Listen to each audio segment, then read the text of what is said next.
Hello दोस्तों, मैं हूँ दोस्त पांडे और मैं आपका स्वागत करता हूँ तो एज एरिया में। तो दोस्तों, आज का हमारा टॉपिक है पृथ्वी की गतियाँ, जो कि चैप्टर 3 है।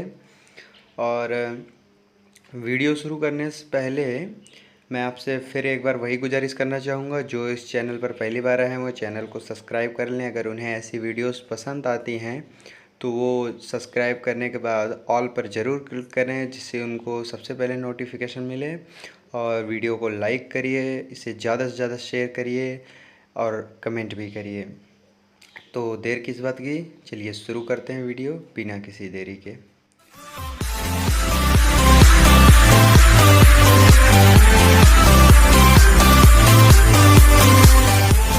जैसा कि आप जानते हैं, पृथ्वी की गति दो प्रकार की है, घूर्णन एवं परिक्रमण।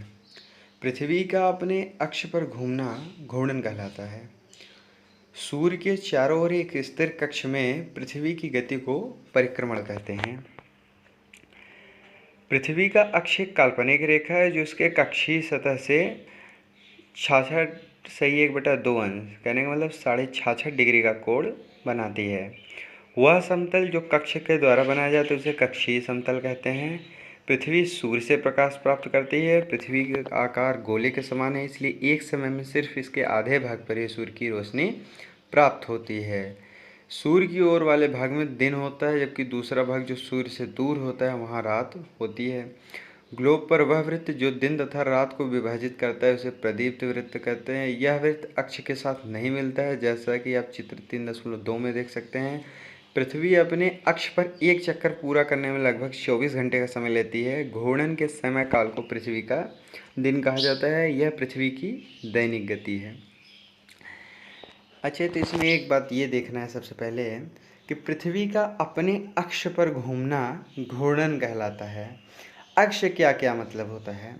अक्ष का मतलब वो होता है कि पृथ्वी कहाँ घूम रही है। वह एक तो सूर्य के चारों तरफ एक काल्पनिक पथ पर घूम रही है, जिसको कक्ष बोला जाता है, कई लोग उसे कक्षा भी बोलते हैं। तो उसी कक्ष पर घूम रही है, लेकिन वहाँ घूमने से पहले वो अपने धुरी पर घूमती है। मतलब वह घूमते हुए उस कक्ष पर चक्कर लगा रही है, तो वह अपने धुरी पर भी घूमती है। उसी धुरी को अक्ष बोला जाता है। तो पृथ्वी का अपने अक्ष पर घूमना घूर्णन कहलाता है, तथा वही सूर्य के चारों तरफ एक स्थिर कक्ष में उसकी गति को परिक्रमण कहते हैं। परिक्रमण का मतलब आप समझ सकते हैं, चक्कर लगाने से। पृथ्वी का अक्ष एक काल्पनिक रेखा है जो इसकी कक्षीय सतह से 66.5 डिग्री का कोण बनाती है। तो वह समतल जो कक्ष के द्वारा बनाया जाता है उसे कक्षीय समतल कहते हैं। मतलब जो पृथ्वी जिस पर सूर्य के चारों तरफ परिक्रमण करती है, जिस पथ पर, उसे कक्षा बोला जाता है। तो उसके द्वारा जो समतल बनाया जाता है उसको क्या बोलेंगे? उसे कक्षीय समतल बोलते हैं। तो यानी पृथ्वी जो अपने धुरी पर घूम रही है वह अपने कक्ष से 66.5 डिग्री झुक कर घूम रही है। मतलब उसके कक्ष से अगर हम समतल देखें, एक सीधी लाइन ले जाएं, तो वह अपने कक्ष से 66.5 डिग्री घूमी हुई है। तो वही होता है उसी को बोलते हैं 66.5 डिग्री का कोण बनना। तो पृथ्वी सूर्य से प्रकाश प्राप्त करती है। पृथ्वी का आकार गोले के समान है, इसलिए एक समय में सिर्फ इसके आधे भाग पर ही सूर्य की रोशनी प्राप्त होती है। तो जो भाग सूर्य के सामने आएगा, जाहिर सी बात है उसमें दिन होगी, और जो भाग सूर्य से पीछे की तरफ रहेगा वो वहाँ पर रातें होंगी। तो उसे ग्लोब पर वह वृत्त जो दिन तथा रात को विभाजित करता है उसे प्रदीप्त वृत्त कहते हैं। यानी एक ऐसा वृत्त जो दिन तथा रात को डिवाइड करता है कि इस भाग में इसके दिन होगा, पीछे वाले भाग में रात होगा, तो वो सर्कल, वह वृत्त क्या कहलाएगा? वह प्रदीप्त वृत्त कहलाएगा। यह वृत्त अक्ष के साथ नहीं मिलता है, जैसा कि आप चित्र 3.2 में देख सकते हैं। पृथ्वी अपने अक्ष पर एक चक्कर पूरा करने में लगभग 24 घंटे का समय लेती है। दोस्तों, कहने का मतलब लगभग इसलिए लगाया जाता है क्योंकि 23 घंटे 56 मिनट और 4 सेकंड के समथिंग ये टाइम लेती है। फिर से सुनिएगा, 23 घंटे 56 मिनट और 4 सेकंड के समथिंग ये टाइम लेती है। तो लगभग 24 घंटे उसे मान लिया जाता है। और यह जो है साल भर में जो सूर्य का चक्कर कब लगाती है, तो 365 दिन 6 घंटे और 8 मिनट के आसपास लगाती है चक्कर। तो यही बात होती है कि दोनों में लगभग शब्द इसीलिए बताया जाता है क्योंकि जिससे आसपास के क्षेत्र जो है वो कवर हो जाएं। कहने का मतलब जो लगभग औसत मान के आसपास आ जाता है। तो क्या होता है कि यह वृत्त अक्ष के साथ नहीं मिलता है और घूर्णन के समय काल को पृथ्वी का दिन कहते हैं। तो यह पृथ्वी की दैनिक गति है। तो जो पृथ्वी अपने अक्ष पर घूमती है जिसके कारण दिन रात होते हैं उसे घूर्णन कहा जाता है। तो घूर्णन का वही जो समय काल है, जितने टाइम वो घूर्णन कर लेती है उसी को पृथ्वी का एक दिन कहा जाता है, जो लगभग 24 घंटों का होता है। तो यही पृथ्वी की दैनिक गति। अब यहाँ आप देख सकते हैं अच्छे से कि ये देखिए लिखा है पृथ्वी के अक्ष का झुकाव तथा कक्षीय समतल। ये देखिए पृथ्वी अपने कक्ष से एक ये देख रहे हैं डैश वाली लाइन, यही जो है इसका कक्षीय समतल है। और इससे देखिए ये एक आप समझ सकते हैं पृथ्वी कक्षीय समतल पर एक लंब बना रही है और यहाँ से पृथ्वी देख रहे हैं आप 66.5 डिग्री बेंड हुई है, झुकी हुई है। यानी पृथ्वी के कक्षीय समतल पर अगर लंब देखें तो वहाँ से उत्तर ध्रुव क्या हो जाएगा, 23.5 डिग्री की ओर झुका हुआ है। चलिए अब आपको एक दूसरा फिगर दिखाते हैं। ये देखिए यही सूर्य है और सूर्य के सामने वाला भाग जहाँ विषुवत वृत्त आप देख सकते हैं, ये लिखा है विषुवत वृत्त, इस पर आप देख सकते हैं। और ये पृथ्वी का अक्ष है, वही अक्ष जिस पर पृथ्वी रोटेट कर रही है पश्चिम से पूर्व।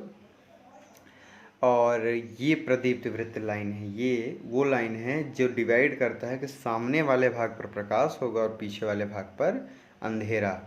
तो जो सामने वाला भाग रहेगा वहाँ दिन होगा, पीछे वाले भाग पर रात होगी। लेकिन जैसे जैसे कोई भाग पीछे होता जाएगा वहाँ पहले सबसे पहले मान लीजिए कि सुबह प्रकाश पड़ रहा है, सुबह होने वाली है, प्रकाश पड़ना चालू हो गया है तो थोड़ा मिड सुबह हो जाएगी, कहने का मतलब 8-10 बजे होंगे। फिर जैसे जैसे बीच में आ जाएगा वह 12 बजता जाएगा। फिर जैसे जैसे घूमता जाएगा शाम के 4, 5, 6 ऐसे घूमते घूमते फिर वहाँ अंधेरा होना चालू होगा और जैसे वह पीछे जाने लगेगा वहाँ रात होना चालू हो जाएगा। तो कुछ ऐसे ही मूवमेंट होता रहता है। अब चलिए आगे आते हैं।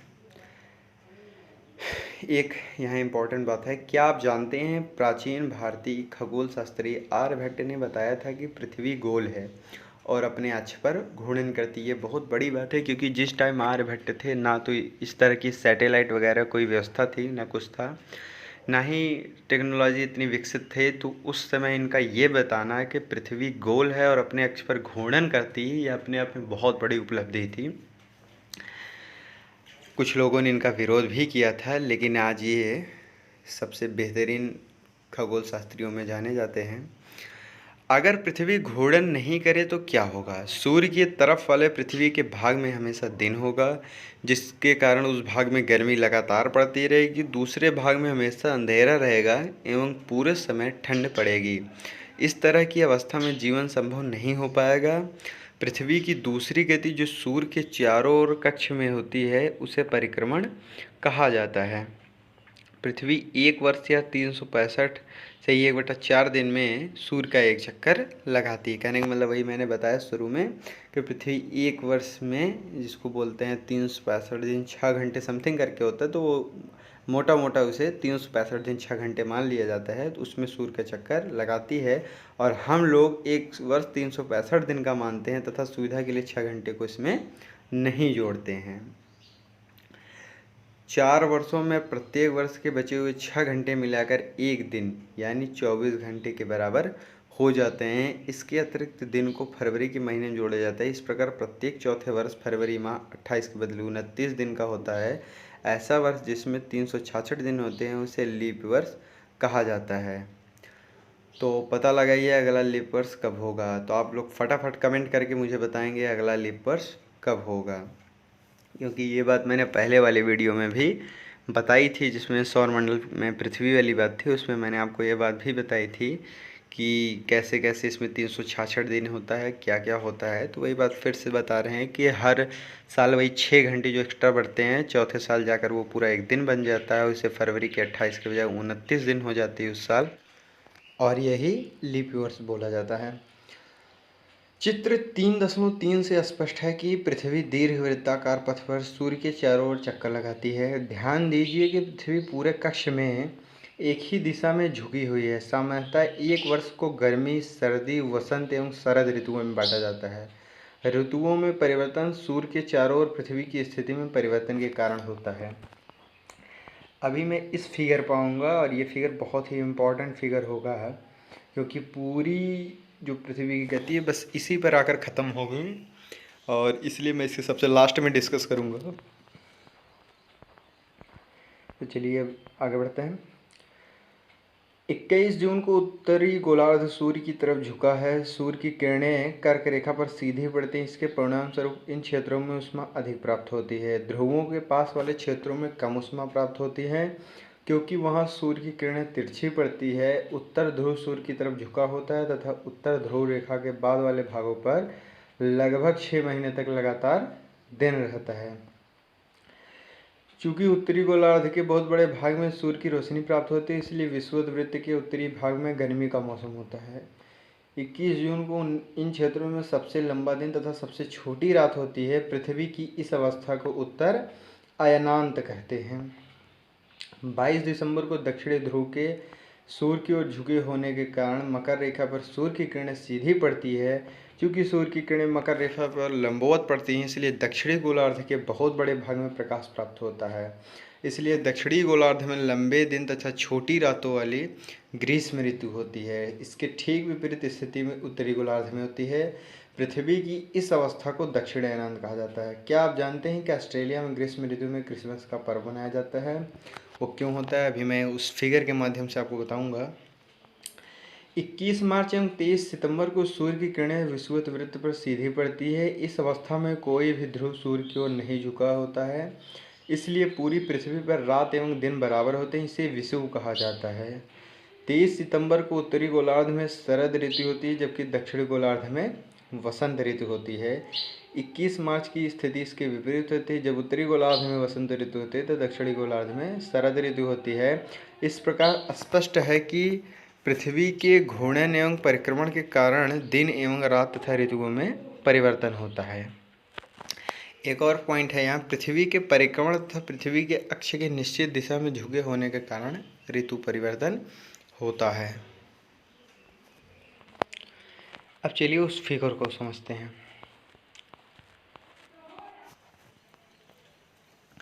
अब इस फिगर को थोड़ा सा ध्यान देकर हम लोग समझते हैं।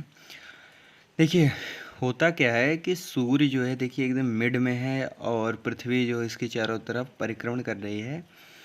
तो इसमें 4 स्थितियां बताई गई हैं जो कि पृथ्वी में बहुत ज़रूरी परिस्थितियां हैं। ये पृथ्वी को दिखाती हैं कैसे कैसे ऋतुओं में परिवर्तन आता है। एक बार हम फिर से रिपीटेशन करते हैं। देखिए पृथ्वी में 2 गतियाँ होती है, एक होती है घूर्णन गति, एक होती है परिक्रमण गति। घूर्णन गति के कारण दिन और रात होते हैं। सूर्य के सामने वाले भाग, जो पृथ्वी का भाग सूर्य के सामने होते हैं वहाँ पर दिन होते हैं, पीछे वाले भाग पर रात्रि होती है। और परिक्रमण क्या होता है कि जैसे पृथ्वी सूर्य का परिक्रमण करती है उस हिसाब से ऋतुओं में परिवर्तन आता है। यानी पृथ्वी के घूर्णन के कारण दिन और रात होते हैं और परिक्रमण के कारण क्या होता है, ऋतुओं में परिवर्तन होता है। तो चलिए देखते हैं ऋतुओं में परिवर्तन कैसे आता है। तो आप देख रहे हैं कि यहाँ पर 4 स्थितियाँ दिखाई गई हैं, 4 डेट दिए गए हैं, 21 मार्च, 21 जून, 23 सितंबर और 22 दिसंबर। तो 21 मार्च को देखिए सूर्य जो है वह विषुवत रेखा पर बीचों बीच होता है। ठीक है, तो सूर्य विषुवत रेखा पर जब बीचों बीच होता है तो उस टाइम पर क्या होता है कि सूर्य की किरणें विषुवत रेखा पर लंबवत पड़ती हैं, जिससे कारण वहाँ पर गर्मी काफ़ी ज़्यादा होती है। और यहाँ पर इस टाइम क्या होता है कि उत्तर ध्रुव में यानी उत्तरी गोलार्ध में आप समझ लें कि वसंत ऋतु होगी और दक्षिणी ध्रुव में क्या होगा, शरद ऋतु होगी। अब इस सिचुएशन को हम 2-3 महीने और आगे ले चलते हैं। अब हम 21 जून को देखते हैं। तो 21 जून को क्या होगा कि उत्तरी गोलार्ध में ग्रीष्म ऋतु होगी और दक्षिणी गोलार्ध में शीत ऋतु होगी।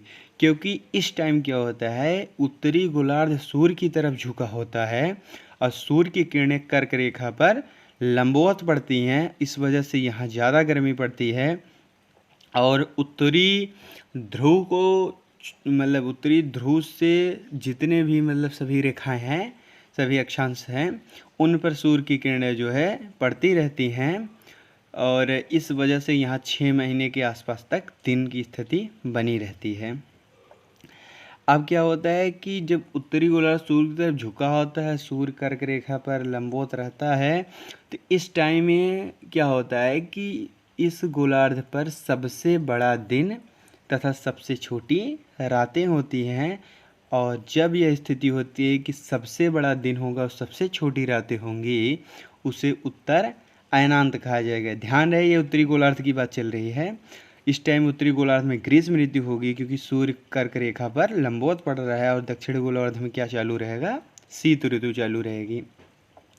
तो उत्तर अयनांत क्या होता है कि जब उत्तरी गोलार्ध में जो है दिन सबसे ज़्यादा बड़ा होगा और रातें सबसे छोटी होगी, इसके जस्ट विपरीत दक्षिणी गोलार्ध में क्या होगा, रातें सबसे बड़ी होंगी और दिन सबसे छोटा होगा। इस स्थिति को उत्तर अयनांत कहा जाता है।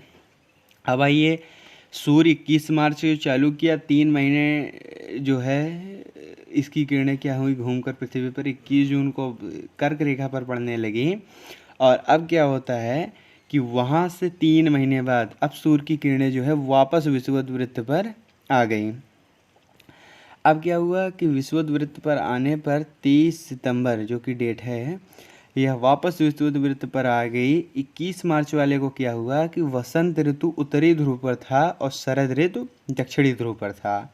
सूर्य की किरणें विषुवत वृत्त पर थी, लेकिन यहाँ सूर्य की किरणें विषुवत वृत्त पर तो हैं, लेकिन यहाँ उत्तरी ध्रुव में शरद ऋतु हो गई और दक्षिणी ध्रुव में वसंत ऋतु हो गई। और इस कारण जो है दोनों में उलट पुलट हो गया है। अब देखिए, सूर्य 21 मार्च को चालू किया, 3 महीने बाद 21 जून को कर्क रेखा पर गया। अब वापस कर्क रेखा से लौटेगा तो 3 महीने बाद वापस विषुवत रेखा पर आ रहा है। अब विषुवत रेखा से अब वापस कर्क मकर रेखा पर जाएगा और मकर रेखा से वापस फिर विषुवत वृत्त पर आएगा। बहुत सिंपल सा लॉजिक है, आप ध्यान से समझेंगे तो बात समझ में आ जाएगी कि सूर्य मान लीजिए 0 डिग्री से चल रहा है, 3 महीने ट्रैवल करके कर्क रेखा पर पहुंचता है, वहां से 3 महीने ट्रैवल करके वापस 0 डिग्री पर, फिर 0 डिग्री से ट्रैवल करेगा, 3 महीने मकर रेखा पर जाएगा और मकर रेखा से ट्रैवल करके वापस 0 डिग्री पर आ जाएगा। यही बात हो रही है।